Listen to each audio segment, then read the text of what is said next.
Dan pemirsa, kita kembali lagi di Dialog Nusantara Petang masih membahas mengenai kenapa Jakarta tidak bisa meraih gelar City of Intellects. Kali ini saya sudah bersama dengan Dr. Trubus Rahardiansyah. Pak Trubus, tadi Anda sudah mengatakan beberapa kriteria apa saja yang bisa yang termasuk untuk menjadi City of Intellect. Nah, Jakarta sebenarnya kan memang ada beberapa kriteria yang sudah dipenuhi, tetapi memang tidak bisa seluruhnya begitu ya. Nah ini apakah kira-kira nantinya Jakarta akan bisa memenuhi seluruh kriteria untuk dijadikan atau meraih gelar City of Intellect tersebut? Saya rasa untuk Jakarta berat ya untuk mencapai ke sana. Karena persoalannya kriteria yang agak sulit itu mengenai kota yang aman. Jakarta relatif tidak bisa aman, artinya dengan tingkat ya istilah urbanisasi pendatang yang begitu banyak dan di wilayah penyangga itu hampir di perbatasan dengan DKI Jakarta hampir semuanya kriminalitas tinggi gitu. Jadi itu yang agak sulit di situ. Yang kedua menurut saya Jakarta untuk kota yang masuk itu juga sulit di satu sektor mengenai kemudahan mencari pekerjaan. Jakarta ini sekarang sulit mencari pekerjaan, tidak seperti kejadian 10 atau 20 tahun yang lalu, memang sudah berubah semua. Artinya banyak perusahaan-perusahaan yang akhirnya itu karena ya UMR atau UMP-nya itu tinggi kan, Jakarta kan tertinggi ya, Jakarta itu dari sekian banyak kota-kota itu, akhirnya banyak perusahaan yang ada di sini juga banyak yang berpindah ke daerah lain, ke wilayah penyangga gitu ya, atau kalau nggak wilayah penyangga ke provinsi yang lain, banyak ke Jawa Tengah itu yang paling banyak. Nah jadi akhirnya di Jakarta ini pekerjaan yang ada hanya sektor-sektor yang high tech gitu ya, teknologi tinggi, jadi dan itu akan sulit memang bagi Jakarta untuk meraih itu, kecuali ada pola perubahan di dalam pengelolaan tata kota kaitannya dengan industrialisasi. Tapi memang industri-industri di DKI Jakarta sekarang industri yang istilahnya lebih banyak menggunakan IT ya, jadi kesulitan lah untuk sampai kepada bagaimana orang mencari pekerjaan mudah di Jakarta. Menurut saya itu. Yang lainnya ketiga, Jakarta agak sulit masuk ya, ini kota yang punya daya tarik sebenarnya.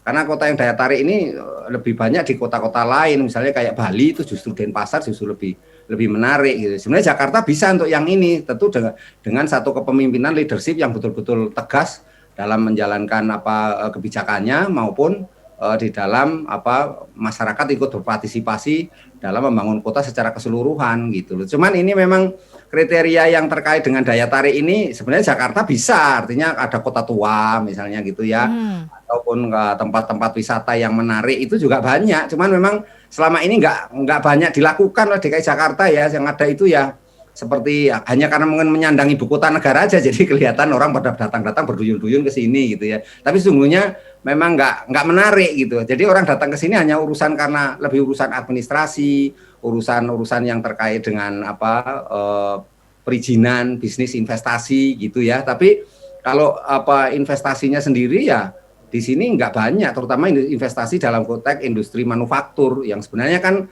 yang paling mudah itu adalah bisa menyerap tenaga kerja dengan baik, itu adalah industri manufaktur dan industri olahan. Nah, industri manufaktur dan olahan ini di Jakarta hampir nggak ada, sudah sulit gitu ya, karena misalnya kalau kita kawasan industri Pulau Gadung itu sudah nggak ada lagi, sepi itu, sudah nggak ada ini kan. Kawasan industri Berikat Nusantara KBN di Cilincing itu juga sudah nggak ini lagi gitu. Jadi menurut saya memang hal-hal seperti ini perlu mengubah satu tatanan lagi, di mana kemudian konsep Jakarta ini dirubah mau dijadikan kota apa, supaya tidak ada kritik-kritik seperti yang dikatakan oleh Bu Megawati, kota amburadul gitu kan. Jadi itu merupakan kritik ya, karena selalu masalah-masalahnya klasik aja nggak bisa menyelesaikan. Misalnya masalah banjir itu nggak bisa diselesaikan, ini sudah musim hujan nih sekarang udah padahal banjir tahun lalu itu sudah istilahnya berdarah-darah kita mengatasinya. Sekarang ini nggak ada persiapan dengan alasan COVID. Coba kita lihat, nggak ada upaya-upaya yang dilakukan Jakarta, baik dalam konteks dari hulu sampai hilir, itu nggak banyak dilakukan. Maka kemudian Jakarta ini tanahnya turun terus dalam 1 tahun, rata-rata itu turunnya 7 cm, ya 7 cm sampai ada yang 12 cm, ada yang 20 cm. Kenapa? Karena masifnya pembangunan gedung, sehingga menggunakan air tanah, ya. Kemudian masyarakat juga di kampung-kampung itu masih menggunakan air tanah. Nah, ini menyebabkan kemudian Jakarta turun terus. Nah, potensi untuk banjir yang dulunya tidak banjir sekarang jadi banjir. Itu satu masalah klasik. Yang kedua adalah masalah kemacetan. Di Jakarta ini selalu dihadapkan persoalan kemacetan di mana kemudian segala kebijakan termasuk ganjil genap, kebijakan di dalam IRP yang nantinya mau diterapkan itu juga nggak membawa efek apa-apa karena memang Jakarta ini dengan luasnya 650 km persegi ini memang kepadatan penduduknya juga luar biasa. Kalau siang aja kan bisa mencapai 12 sampai 13 juta itu kalau siang ya, kalau malam ya rata-rata 10 itulah. Artinya ini kalau kita lihat seperti ini agak sulit memang Mbak untuk capai yang disematkan City of Intellect itu agak sulit ya Jakarta itu gitu ya dengan kriteria yang ini. Tapi kalau di seluruh Indonesia sebenarnya sudah nggak banyak juga yang memenuhi syarat-syarat ini gitu ya. Yang saya tahu karena ini kan terkait dengan ini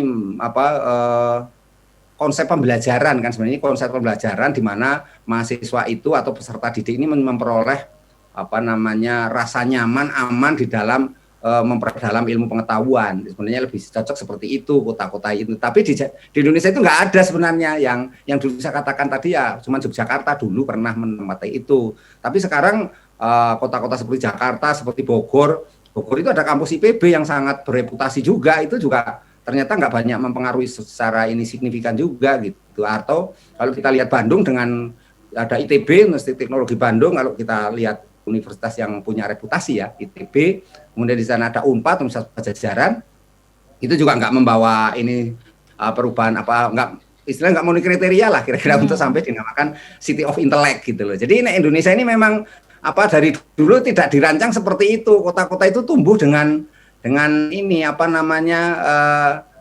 ya seperti dipaksa oleh keadaan gitu. Keadaan itu maksudnya karena jumlah populasi penduduknya meningkat terus, kemudian di satu sisi banyak kebijakan-kebijakan yang inkonsisten ya dalam penanganan segala hal itu, dan koordinasi antara pemerintah pusat dan daerah juga menjadi masalah.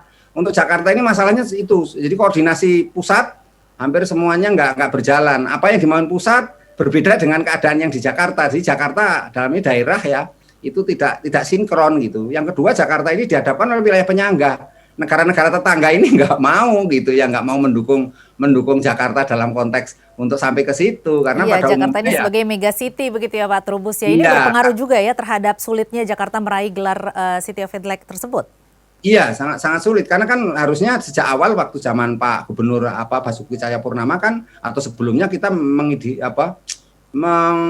mempunyai visi atau memimpikan apa yang disebut dengan smart city kan gitu. Smart city, tapi dalam prakteknya smart city sampai sekarang nggak tercapai atau belum lah, masih jauh dari harapan. Nah, karena apa? Karena yang lebih sulit adalah persoalan-persoalan di infrastruktur kan gitu. Karena infrastrukturnya kita ini banyak sekali, kalau misalnya ada demo-demo ya kita kemarin terus bakar-bakar. Nah, itu kan susah kan, jadi dengan demo akhirnya demo yang kaitannya dengan Omnibus Law akhirnya malah membakar halte busway. Lah itu kan jadinya masyarakatnya sendiri perilaku juga aneh, misalnya kayak menjemput Pak Habib Rizik misalnya di bandara, akhirnya penjemputnya bukan ngerusak. Lah ini kan sifat-sifat vandalisme dari masyarakat, kemudian law enforcement-nya ya penegakan hukum yang lemah juga menjadi masalah yang akut di kota-kota hampir semuanya di Indonesia ya, khususnya Jakarta tentu ini kesulitannya di situ gitu ya. Kalau mau mencapai cita-cita yang diharapkan sebenarnya di zaman Gubernur Ali Sadikin bisa terwujud itu, karena memang keberanian memang tergantung dari ini sih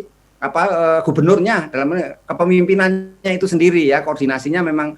Kalau Jakarta cocok itu memang lebih cocok itu kalau dipimpin oleh militer sebenarnya, meskipun secara ini militer juga belum tentu menjamin ini, tapi lebih tepat gitu, artinya dengan cara-cara yang menurut saya ketegasan dalam law enforcement gitu. Dan yang paling ruwet itu di Jakarta adalah persoalan di ini mobilitas warga yang akhirnya juga sulit terkendali karena karena wilayah-wilayah penyangga atau wilayah dari lainnya itu berbondong-bondong ke Jakarta, dan ini jadi memang ada sejumlah masalah kompleks ya, seperti masalah kepemimpinan, kemudian juga penegakan hukum, kemudian juga sifat dan sikap mental dari masyarakatnya, kemudian juga banyak sekali begitu ya kira-kira yang menjadi penghambat dari Jakarta untuk menjadi City of Intellect di peringkat pertama. Baiklah Pak Trubus, nanti kita akan lanjutkan lagi usai jeda, tetapi kita harus break dulu. Pemirsa tetaplah bersama kami, Dialog Nusantara Petang akan kembali sesaat lagi.